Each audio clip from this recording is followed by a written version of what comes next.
오늘은 여호와께서 세우시는 가정, 우리 한번 따라해 보실까요? 여호와께서 세우시는 가정, 네, 이라는 제목으로 말씀을 전하도록 하겠습니다.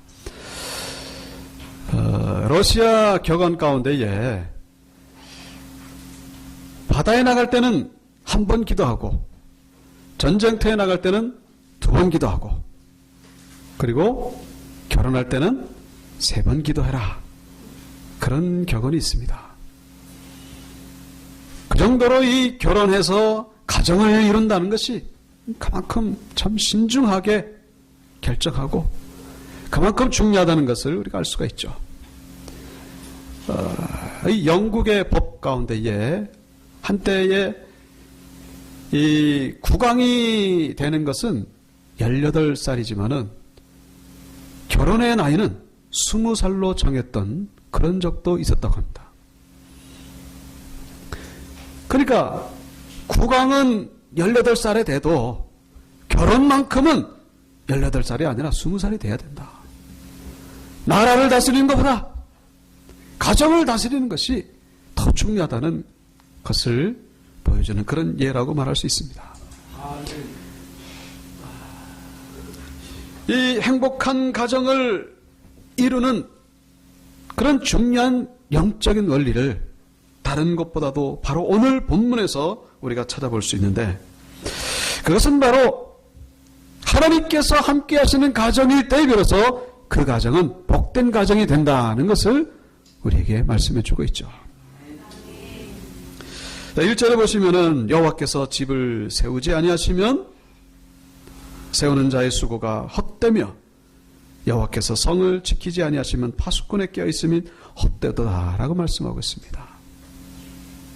아무리 힘을 써서 집을 세우고 아무리 정신을 차리고 성을 지킨다고 해도 하나님이 도와주시지 않으면, 하나님이 그곳에 계시지 않으면 헛되다는 거예요.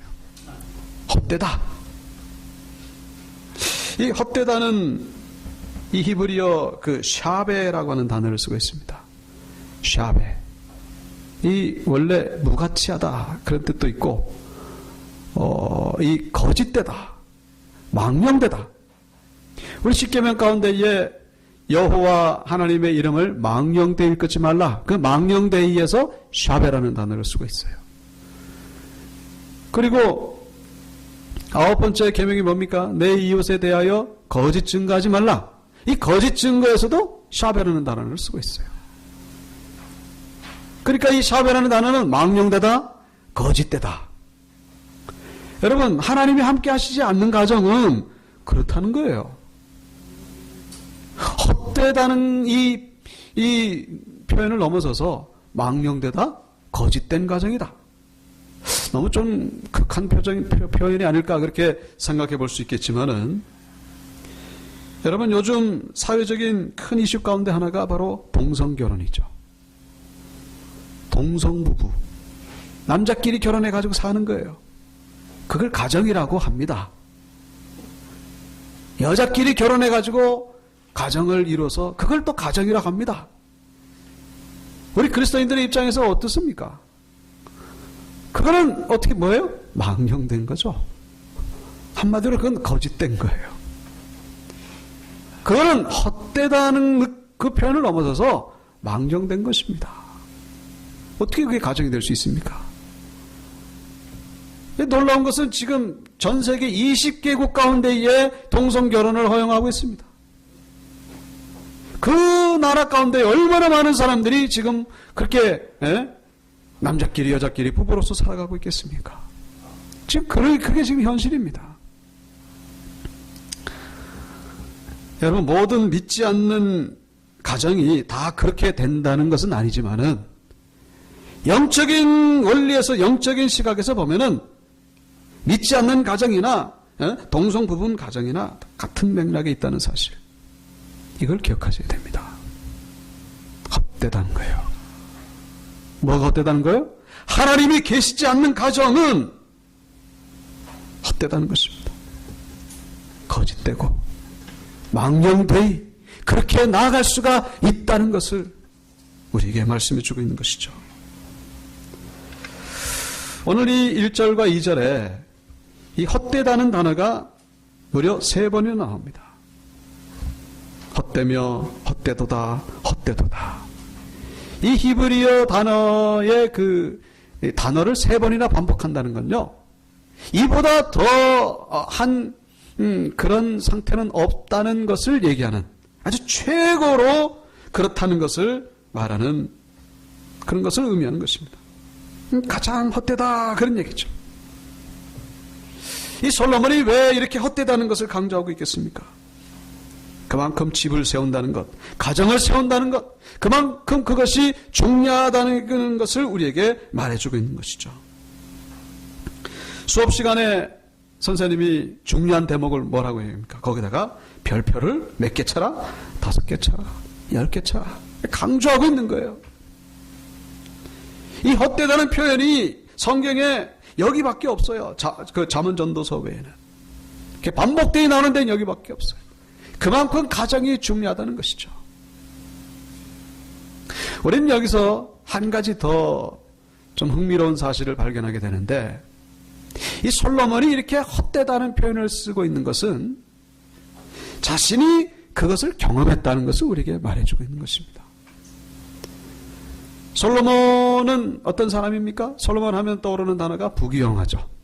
뭐 지혜라는 단어도 있고, 그리고 뭐 백제 의자왕이 3,000국녀 거느렸다고 하지만은 그거는 다 어떤 시적인 표현이라는 그런 게 정설에 지금 받아들여지고 있습니다. 진짜 3,000명 국녀가 거는 게 아니라 그건 어떤 문학적인 표현이다, 과장법이다. 그러나 솔로몬은 그렇지 않았습니다. 실제적으로 1,000여 명을 정도로 국녀를 거느렸던 그런 사람이었습니다. 그런데 그가 이렇게 하다 보니까 너무나 헛되다는 것을 깨달았다는 거예요. 그의 가정이, 솔로몬의 가정이 이만큼 불행했다는 것, 이만큼 아주 평안하지 않았다는 것을 우리에게 반증해주는 그런 구절임을 우리가 이해할 필요가 있다는 것입니다. 솔로몬이 그 말년에 되어진 일들을 열왕기상 11장에서 우리가 볼 수 있습니다만은, 그 솔로몬이 많은 처첩들을 이렇게 거느리게 됩니다. 근데 그와 함께 동시에 그냥 여기저기서 막 반역이 일어나요.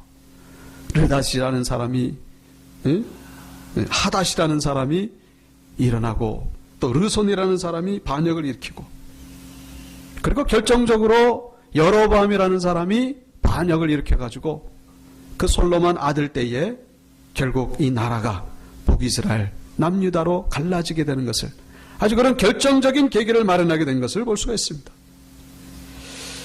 아니, 솔로몬이 오늘 이 시편 127편을 그리고 잠언전도서를 썼던 시기가 바로 그때가 아닐까 우리가 생각해 볼 수가 있습니다. 그렇게 막 혼란스러울 때, 막 반역이 일어나고, 막 여기저기서 정신없이 막 여기 깨지고 저기 깨지고, 그러다 보니까 세상 말로 그때서야 정신을 차리게 된 거예요. 그때서야 비로소 철이 들었다는 겁니다. 아, 그렇구나. 하나님이 함께 하시지 않는 가정, 이게 아무것도 아니구나. 내가 그동안에 누리고 가져왔던 이 모든 것들이 헛되고 망령된 것이고 거짓된 것이구나. 그거를 깨닫게 됐다는 거예요. 솔로몬의 가정은 한마디로 평안하지 않았다는 것입니다. 아주 문제투성이었다는 거예요. 그것을 지금 탄식하면서 고백하고 있다는 것을 여러분이 이해할 필요가 있습니다. 헛되구나, 헛되구나. 이제 후회의 고백이에요. 후회의 고백. 이게 뭘 알아가지고 깨달아가지고 우리에게 전하는 게 아니라 그가 경험했던 것을 우리에게 고스란히 얘기를 하고 있습니다. 내가 이렇게 살아보니까 얼마나 헛된 건지 내가 비로소 늦게 알았다. 늦게 철이 들었으니 망정이지. 하나님의 은혜가 있었으니 망정이지. 아마 그렇지 않았으면은 이 잠언전도서도 못 쓰고 시편 127편도 못 쓰고 아마 그냥 죽었으면은 우리는 솔로몬을 가리켜서 저 사람은 실패한 왕이었다. 저 사람은 자기 욕심 채우다가 그냥 망한 왕이었다. 나라를 갈라지게 한 그런 장본인이 됐다. 아마 그렇게 생각했을 것입니다. 그러나 하나님의 은혜가 있었기 때문에 그나마 이 127편을 우리에게 남겨줄 수가 있었다는 거예요. 하나님이 불쌍히 여기셔서 그나마 잠언전도서를 쓰게 해주셨다는 거예요. 그런 솔로몬의 그 후회스러운 탄식의 그 마음을 가지고 다시 한번 읽어보시기 바랍니다. 여호와께서 집을 세우지 아니하시면 이게 절실히 깨달은 거예요. 지금 이게 세우는 자의 수고가 헛되다는 거예요. 여호와께서 성을 지키지 않으면은 아무리 정신 차리고 깨어서 파수꾼이 깨어 있어도 헛되다는 것입니다. 그리고 이전에 너희가 일찍 일어나고 늦게 누우며 얼마나 부지런한지 몰라요. 얼마나 성실한지 모릅니다. 수고의 떡을 먹음이 헛되도다. 그러므로 여호와께서 그의 사랑하시는 자에게 뭘 주십니까? 잠을 주시는도다. 자, 우리는 여기서 또 뭘 한 가지 알 수 있습니다. 뭘 알 수 있을까요? 솔로몬이 잠을 잘 잤다는 얘기입니까? 못 잤다는 얘기입니까? 못 잤다는 얘기죠.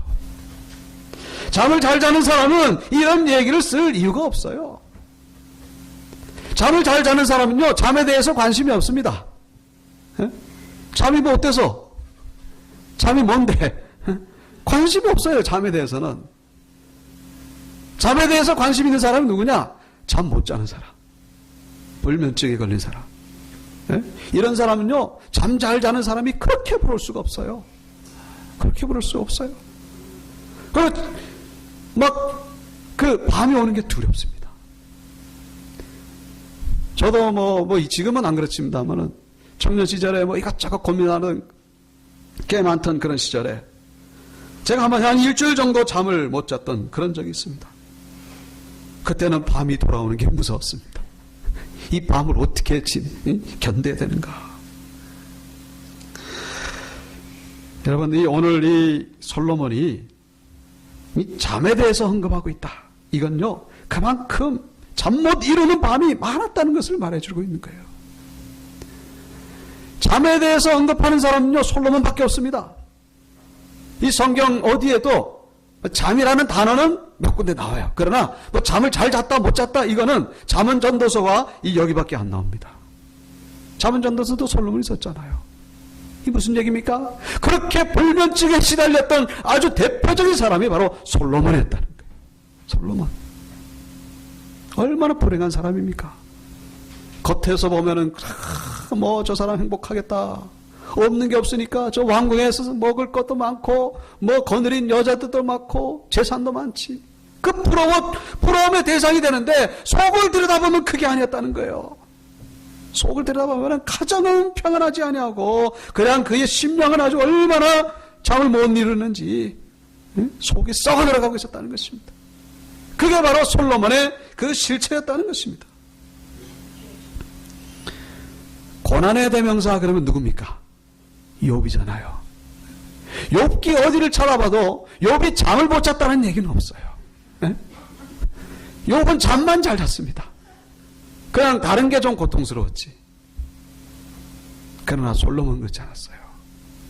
겉보기는 욥과 비교하는 얼마나 성공한 사람입니까? 그러나 진짜 고난을 받은 사람은 바로 솔로몬이었다는 걸 알 수 있어요. 잠을 못 자니 이건 무슨 매일매일의 삶이 지옥 같았다는 거예요. 그러니까 오늘 여기서 그 얘기를 하는 거예요. 그러므로 여호와께서 사랑하신 자에게 다른 게 아니라 잠을 주신다는 게 잠을. 아주 솔로몬은 잠에 대해서 사무친 한이 맺힌 사람입니다. 잠 좀 잘 잡았으면은 지금 후회하면서 이런 고백을 하고 있다는 것입니다. 왜 그렇습니까? 속이 그렇게 시끄러운 거예요. 속이 복잡하고 속이 그렇게 온통 고민과 염려와 근심 걱정으로 가득 차 있어서. 사랑하는 성도 여러분, 잠을 잘 주무시는 여러분들 되시기를 축원합니다. 잠을 잘 주무시는. 이거는 문제가 없어서 잠을 잘 잔다는 의미도 포함되겠지만은 문제가 있음에도 불구하고 여러 가지 문제가 왜 없겠습니까? 돈 문제, 건강 문제, 사람 문제 왜 없겠습니까? 그러나 눈만 감으면 잠을 잘 자는 거예요. 왜 그렇습니까? 내 안에 하나님이 계셔서 내 모든 염려, 근심, 걱정 하나님께 맡기기 때문에 그래서 잠에 대해서는 관심이 없는 세상 모르고 잠을 잘 수 있는 그런 분들이 진정 하나님이 사랑하시는 사람이라고 말할 수가 있다는 것입니다. 예수님이 제자들과 함께 배를 타고 갈릴리 호수를 건너다가 풍랑을 만나잖아요. 그 풍랑이 보통 풍랑이 아닙니다. 그 배에 제자들의 직업이 뭡니까? 과거 어부였잖아요. 어부들이 물을 무서워하겠습니까? 안 무서워하겠습니까? 물은 무서워하지 않죠. 어부들이 뭘 무서워하겠습니까? 그런데 이 어부들이 물을 무서워해서 죽겠다고 아우성을 칠 정도의 풍랑, 그런 풍랑이면 진짜 풍랑입니다. 근데 그때 주님이 뭘 하고 계셨다고요? 잠을 자고 계셨다는 것입니다. 여러분, 이게 진정한 평안임을 믿으시길 바랍니다. 이게 진짜 평안함이에요. 예수님이 하도 그냥 제자들이 아우성을 치니까 귀찮다는 듯이 일어나가지고 왜 이렇게 난리냐? 그러면서 파도를 보면서도 예수님이 제자들을 꾸짖으시지 않습니까? 예? 보통 사람 같으면 진짜네 뭐 이러면서 그럴 텐데 그게 아니라 제자들을 꾸짖고 계십니다. 이 무슨 말입니까? 이 파도는 나를 덮지 못할 것이다 라는 거예요. 이 풍랑은 나의 잠을 깨우지 못할 것이고, 그리고 실제적으로 이 배를 덮지 못할 것이다.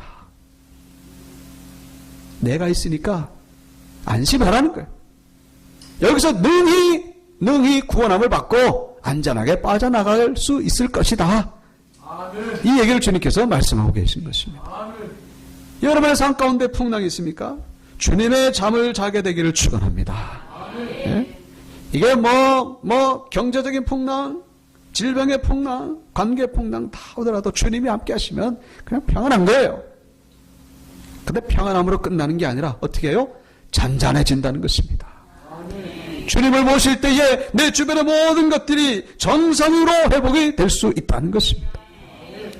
이것이 바로 주님의 평안의 능력인 것이죠. 어떤 목사님의 간증입니다. 이 목사님이 기도원을 운영하고 계셨는데 금요일마다 최 목사님과 김 목사님이 올라오셔가지고 기도를 하고 토요일날 내려가시는 거예요. 김 목사님은 한 2시간 정도 기도하다가 그냥 잠자고 토요일날 아침에 일어나가지고 잘 잤다고 그러면서 이제 내려가고, 최 목사님은 산으로 올라가가지고 소나무 하나 딱 잡아가지고 그걸 붙잡고 밤새도록 쫙 그러는 거예요. 근데 그리고 나서 한 6개월 뒤에 이 소나무 붙잡고 기도하시던 최 목사님이 오셔가지고는 목사님에게, 원장 목사님에게 그런 얘기를 합니다. 하나님은 너무 불공평하십니다. 왜요? 저는 밤새도록 소나무 붙잡고 기도하고 그러는데 교회는 부흥 안 되는데, 저 한 2시간 기도하고 돌아가는 저 김 목사님은 교회가 잘만 부흥이 됩니다. 어떻게 이럴 수가 있습니까? 그랬더니 원장 목사님 하시는 말씀이, 목사님, 저 김 목사님에게 왜 고민이 없겠습니까? 왜 교회에 대하여 염려를 안 하겠습니까? 그러나 저 김 목사님은요, 모든 근심 걱정 하나님께 맡겼습니다. 하나님께 내려놨더니 하나님이 잠을 주셔가지고 잠을 아주 푹 자고, 그래서 아침에 그냥 은혜스러운 얼굴로 교회 가니까 성도들이 볼 때마다 우리 목사님 기도원 갔다 오면 은혜를 받았다 그래가지고, 그래서 부흥이 된 것입니다. 그러니까 목사님도 한 2시간 잠 주무시고 2시간만 기도하시고 잠 실컷 주무시고 하나님께 모든 걸 맡기고 그렇게 돌아가십시오. 진짜로 그랬다는 거예요. 여러분 오해하지 마시기 바랍니다. 그냥 기도 안 하고 잠만 자야지, 새벽 예배 나오지 말고 잠만 자야지, 하나님께 모든 걸 맡기고 잠만 자야지, 여러분 그렇게 오해하시는 분은 없겠죠. 제가 뭐라 그랬죠? 2시간은 기도하시고 2시간은 기도하고 잠을 주무시라는 거예요. 하나님께 맡겨야 되는 거예요. 오늘 이 2절에서 그의 사랑하시는 자에게 잠을 주시는도다, 잠자는 사람과 반대되는 사람이 있죠. 그게 바로 2절 그 앞에 부분에 나오는 그런 내용입니다. 일찍 일어나고 늦게 누우고 열심히 사는 사람, 수고의 떡을 먹으면서 사는 사람, 이런 사람과 잠자는 사람, 이게 지금 대조가 되고 있습니다. 그런데 앞부분에 나오는 이 아주 열심히 사는 사람은 어떤 사람이에요? 열심히 살기는 살아요. 그러나 뭐가 없습니까? 하나님께 맡기는 신뢰가 없는 거예요. 그 인생 가운데 하나님이 없는 인생이에요. 하나님 없이 그냥 열심히 사는 것뿐입니다. 그러니 그의 인생은 뭐가 없다는 거예요? 잠을 잘 자지 못한다는 것입니다. 두 다리 뻗고 자지 못해요. 온통 이런 문제 저런 문제, 이런 것임 저런 것임. 그러나 정말 하나님이 사랑하시는 자, 하나님께 모든 것을 맡긴 자에게는 바로 하나님이 평안함을 주시고 그리고 진정한 복을 주신다는 것을 말씀하고 있는 것이죠. 여러분의 삶 가운데 이 문제가 있습니까? 우리는 열심히 살아야 됩니다. 그러나 그것만 가지고 되는 게 아니라는 거예요. 가장 중요한 것은 하나님께 맡겨야 된다는 것입니다. 마지막으로 이게 3절에 보시면은 자식들에 대한 이야기가 나오고 있죠. 자식들은 여호와의 기업이요 태의 열매는 그의 상급이로다. 왜 갑자기 자식들에 대한 이야기가 나올까요? 가정이 행복하려면 행복의 시작은 부부가 시작하지만은 그것을 완성시키는 것은 자녀라는 것을 우리에게 말씀해 주고 있는 것입니다. 자녀가 잘 돼야 돼요. 여러분 이런 예를 들어서 좀 그렇습니다만 한 가정은 다른 거는 다 좋은데 자녀가 속을 썩여. 네? 이런 가정이 있고 또 한 가정은 다른 거는 다 변변치 않은데 자녀는 잘 돼. 여러분 둘 중에 하나를 택하라면 어디를 택하겠습니까? 전자입니까? 후자입니까? 아마 제가 생각할 때는 열이면 열 다 후자를 택할 거라고 생각됩니다. 네? 다른 건 다 좋은데 자녀가 속썩이면요 이거는 행복이 아니에요. 그러나 다른 건 다 변변치 않은데 자녀가 잘 되면은 이거 뭐예요? 소망이 있는 것이죠. 그 자녀를 보면 힘을 얻는 거예요. 자녀를 보면 기대가 되고 미래가 보이고 자녀가 돼야 되는 것입니다. 근데 여러분 착각하지 마십시오. 뭐 자녀가 잘 된다 그래가지고 뭐 세상에서 성공하고 뭐 공부 잘하고 돈 많이 벌어오고 이걸 가지고 착각하면 안 된다는 거예요. 분명히 여기서 3절은 뭐라고 말씀하고 있습니까? 하나님이 주신 자녀를 말하고 있는 것입니다. 믿음의 자녀. 믿음의 자녀.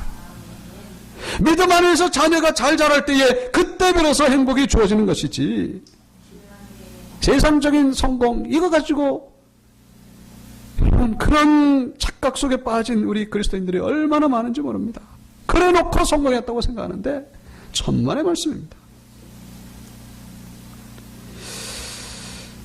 여러분 하나님께서 그 자녀를 양육하고 하나님이 그 자녀를 인도할 때에 비로소 그 자녀가 성공할 수가 있는 것이고 그리고 그 가정은 잘 될 수 있다는 사실을 잊어서는 안 된다는 것이죠.